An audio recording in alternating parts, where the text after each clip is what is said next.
संभल दंगों की जांच में पुलिस को अमेरिकन मेड कारतूस मिला। इसके अलावा पाकिस्तान में बनी हुई गोलियां मिली। जांच में जो सामने आया वो वाकई चौंकाने वाला है। संभल में दंगे की जांच में सबसे ताजा खुलासा हुआ। उसके बाद सवाल यह कि क्या संभल में हुए दंगों के पीछे पाकिस्तान का हाथ है? सवाल है कि क्या पाकिस्तान में बैठकर संभल दंगे की स्क्रिप्ट लिखी गई? सवाल है कि क्या संभल में दंगे की साजिश अलकायदा ने रची है? सवाल है कि संभल दंगे में पाकिस्तान के हाथ की आशंका क्यों जताई जा रही है? उसके पीछे की 3 वजह हैं, वो तीनों वजह बताता हूं मैं आपको। पहली वजह, संभल में दंगे वाली जगह पर पाकिस्तान के कारतूस मिले।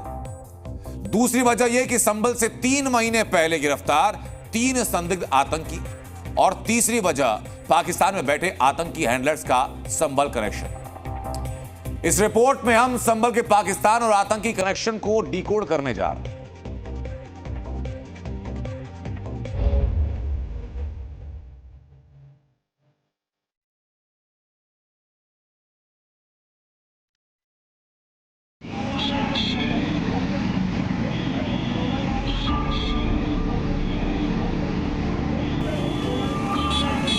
उत्तर प्रदेश का संभल, जहां दंगों के बाद एक अजीब सा सन्नाटा पसरा है। लेकिन दंगे के 10 दिन बाद अब संभल की गलियां संभल में साजिश के सबूत उगल रही हैं।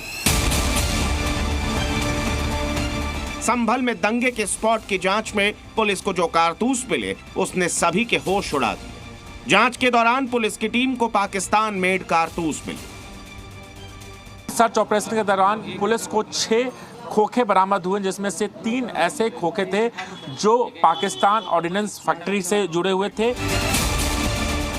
पाकिस्तान ऑर्डिनेंस फैक्ट्री के ये कारतूस मिलने के बाद अब सवाल उठे कि क्या संभल में दंगे की प्लानिंग पाकिस्तान से की गई थी।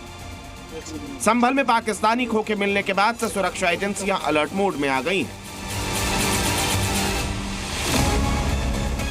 एनआईए समेत कई सुरक्षा एजेंसियों के रडार पर आ गया है संभल। इसके अलावा हिंसा के बाद गायब लोगों की जानकारी जुटाई जा रही है। संभल से पहले भी भागे हुए लोगों को ट्रेस किया जा रहा है।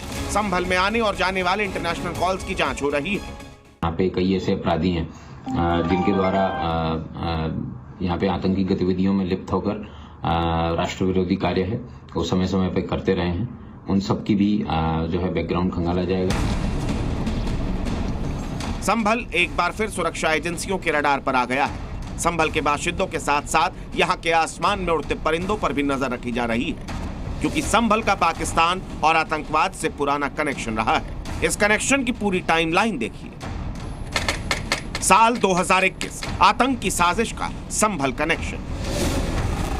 संभल और पाकिस्तान का कनेक्शन कोई पहली बार नहीं जुड़ा है। इससे पहले साल 2021 में जब यूपी के तीर्थ स्थलों को बम से उड़ाने की साजिश का पर्दाफाश हुआ था, तब भी अलकायदा के अंसार गजवतुल हिंद नाम के जिस आतंकी संगठन का हैंडलर पाकिस्तान से पूरी साजिश को अंजाम दे रहा था, वो संभल का रहने वाला था और उसका परिवार भी संभल में रहता है। जांच एजेंसियों ने जब पाकिस्तान में बैठे आतंकियों के हैंडलर उमर अलमंदी की कुंडली खंगाली तो पता चला कि इसका असली नाम है सैयद अख्तर और ये संभल का ही रहने वाला है। इस खुलासे के बाद जी मीडिया ने तब इसके घर को ट्रैक किया। तो वो संभल में कम रहता था, बाहर ही रहता था, बोलता चालता कम था, ज़्यादा बात नहीं करता था, थोड़ा गुस्सेल टाइप का था। 1-2 बार हमारे अब्बा मरहूम ने डांटा तो वो उसके बाद वो घर छोड़ के चला गया, फिर कभी लौटा ही नहीं। अगर उस तक हमारी आवाज़ पहुंच जाए हम तो ये कहेंगे भाई तुम आ जाओ और यहाँ का कानून बहुत सही है, इंसाफ मिलेगा और सही गलत गतिविधियाँ देश के खिलाफ मत करो भाई, इससे कोई फ़ायदा होने वाला ना किसी को कुछ मिला। साल 2015, संभल का अलकायदा कनेक्शन। इसी संभल का अलकायदा इंडिया का सरगना मोहम्मद आसिफ को दिल्ली पुलिस की स्पेशल सेल ने साल 2015 में दिल्ली के सीलमपुर से गिरफ्तार किया था। मोहम्मद आसिफ संभल के दीपासराय इलाके का रहने वाला है और उसने दीपासराय में कई लड़कों को अलकायदा इंडिया के लिए जोड़ा भी था। एजेंसियों ने इल्जाम लगाया इस चीज़ के साहब आसिफ के तार अलकायदा जुड़े हुए हैं, ठीक है सब मान लिया। रही बात इस चीज़ का अलकायदा की, 100% हम ये कह रहे हैं कि मैं खुद एयरपोर्ट छोड़ने के लिए गया था आसिफ को सऊदी की फ़्लाइट के लिए। अब अंदर जाके फ़्लाइट हो सकता है उन्होंने बदल दी है क्या, अल्लाह बेहतर जाए, उसको इस बात में नहीं कह सकता कुछ भी। संभल का नाम पाकिस्तान और आतंकियों से रह रहकर जोड़ता रहा है। अभी 3 महीने पहले भी संभल और चंदौसी से 3 संदिग्ध आतंकियों को पुलिस ने गिरफ्तार किया था। तो इसलिए हम यहाँ बहुत संवेदनशील और सतर्क हैं, क्योंकि किसी भी एंगल को हम छोड़ेंगे नहीं, ताकि जो भी जांच हो बहुत डिटेल्ड हो। एक बार फिर संभल जांच एजेंसियों के रडार पर है और एक बार फिर वजह पाकिस्तान कनेक्शन है। ऐसे में सवाल उठता है कि क्या संभल में आतंक की साजिश को अंजाम देने के लिए बाहर से फंडिंग हो रही थी? क्या पाकिस्तान में बैठे आतंक के आका संभल के युवाओं को रेडिकलाइज कर रहे हैं? क्या यूपी और भारत में अलकायदा के ऑपरेशंस को अंजाम देने के लिए संभल को बेस बनाया जा रहा है? संभल से राजू राज और सुनील सिंह के साथ ब्यूरो रिपोर्ट, जी मीडिया। और अब बात करते हैं संभल पर सियासत की। राहुल गांधी आज सुबह संभल के लिए निकले। कांग्रेस डेलीगेशन संभल की तरफ निकला ही था कि दिल्ली से यूपी एंटर करते वक्त उनके काफिले को रोक लिया गया। राहुल संभल जाने की जिद पर थे और दिल्ली यूपी बॉर्डर पर जमकर हंगामा हुआ।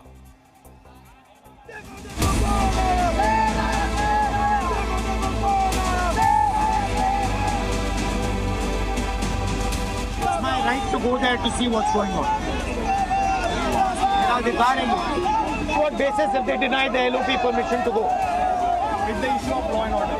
But am I going to disturb law and order? But I'm going to go with the police quietly and come back. संभल जाने की कोशिश कर रहे हैं, पुलिस मना कर रही है, अलाउ नहीं कर रही है। एज LOP मेरा अधिकार बनता है कि मैं जा सकता हूं।